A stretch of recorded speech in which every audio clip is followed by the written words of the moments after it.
My best friend Emily and I were accepted into the same university. That summer, she secretly lived with her deadbeat boyfriend for 3 months, but told everyone she was on a graduation trip with me. She stole money from her family to buy him a new phone, claiming it was a graduation gift for me. On the first day of school, she took her tuition money and ran off with her boyfriend, and her family found out. She told them I had manipulated her. Eventually, her parents came to campus and found me during class. They beat me publicly until I had multiple fractures and internal bleeding. Half dead, they dragged me to the rooftop and threw me off in front of everyone. When I opened my eyes, I had returned on the day she ran away with that worthless guy. I've been close with Emily since school, always together. Every time she went off the grid, her parents called me first. On the first day of university, her mom Susan messaged me again, demanding answers. I was putting on my uniform for registration and glanced at my phone, ignoring it. As I tied my shoes, Susan got impatient and called. My roommate saw I was busy, kindly answered, and held the phone to my ear. Suddenly, Susan's shrill, unpleasant voice blasted through. "Lily, is my daughter with you? Tell her to call me back immediately. How long does enrollment take? Can't you remind her to check her phone? Her father and I have been waiting all day. Stop being so selfish, always dragging Emily out to play. She used to be so responsible before she met you. This is your final warning. Get Emily to call me right now or stay away from her forever." Her tone grew harsher with each sentence, escalating to screaming. She was on the verge of completely losing control. My roommate chuckled awkwardly, handed me the phone, and walked away. But I was just as furious as Susan sounded. In my previous life, if it weren't for her so-called perfect daughter, I wouldn't have died a bloody death right after starting university.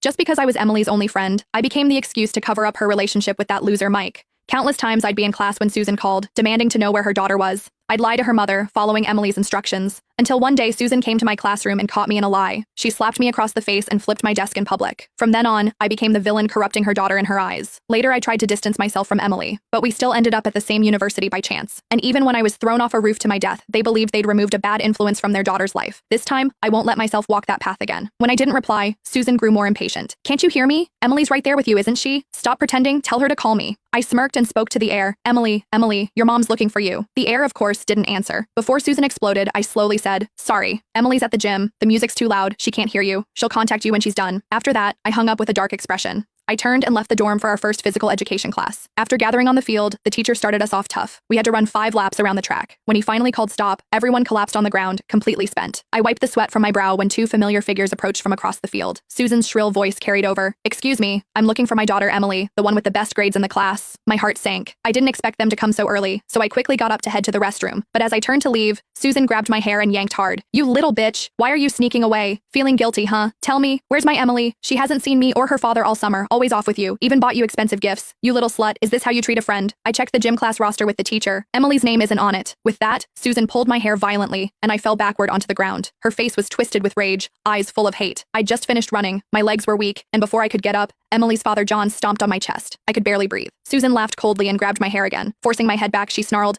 "Last chance! Where's my Emily?" I gasped in pain but couldn't help